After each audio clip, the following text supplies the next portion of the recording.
Spiritual astro talk में आपका स्वागत है। बरसात आने से पहले चींटियाँ बिलों से निकल जाती हैं। टटीरी बरसात आने का संकेत पहले ही दे देती है। यही अवस्था कुछ ग्रहों की है कि ग्रह जीवन में आने वाले घटनाक्रम, दुख या सुख को आने का इशारा पहले ही कर देते हैं। जिस प्रकार एक अहंकार, एक दंभ, एक ताकत, एक अविश्वसनीय विश्वास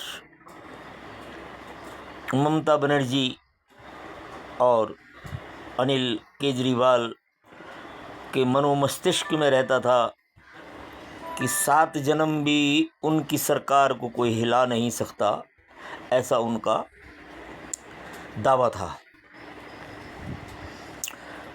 परंतु ऐसा सोचना गलत है। समय का कुछ नहीं पता है कब करवट ले जाए। अब ममता हारी तो 4 मई 2026 को, और आने के साथ ही उसके पार्टी के और उसके काले चिट्ठे जो पिछले 15 सालों से बंगाल को निरंतर घोट कर पी गए थे, बंगाल की पहचान मिटा दी थी, बांग्लादेश बुला बुलाकर बांग्लादेशियों को बंगाल को पाट दिया था, और बंगाल ही नहीं बंगाल के रास्ते पूरे हिंदुस्तान के अंदर उसने गंदगी फैलाई थी। कितनी लूट खसोट उसके सांसदों ने और उसके विधायकों ने की थी, इसका कोई हिसाब नहीं है।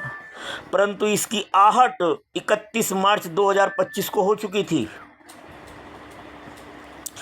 ठीक इसी प्रकार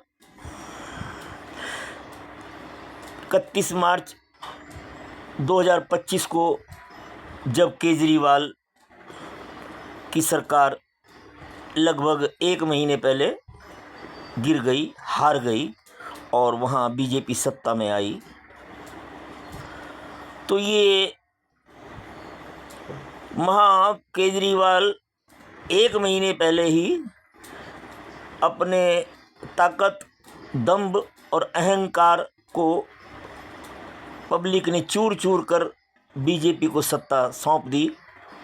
ये बात है लगभग फरवरी 2025 की, जबकि ऐलान होना था 31 मार्च 2025 को, शनिदेव ने जब राशि बदली।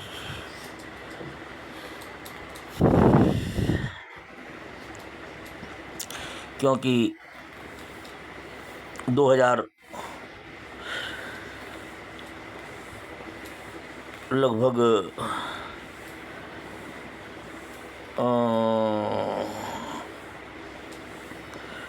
जो केजरीवाल है उसकी जो जन्म कुंडली है और ममता बानो की जो जन्म कुंडली है, वो दोनों ही मेष लग्न की हैं, और दोनों का योग कारक जो ग्रह है वो शनि है।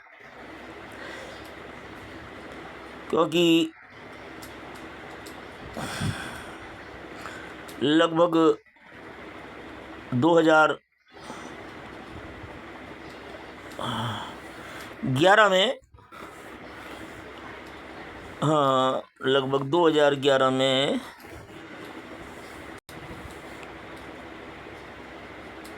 अरविंद केजरीवाल दिल्ली में सत्ता पर काबिज हुआ,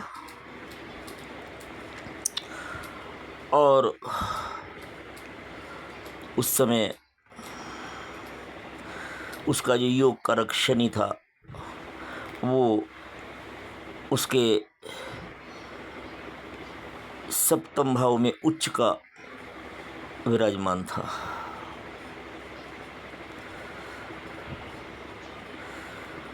अब यही उच्च के शनि ने ममता बानो को भी बंगाल की सत्ता सौंपी थी।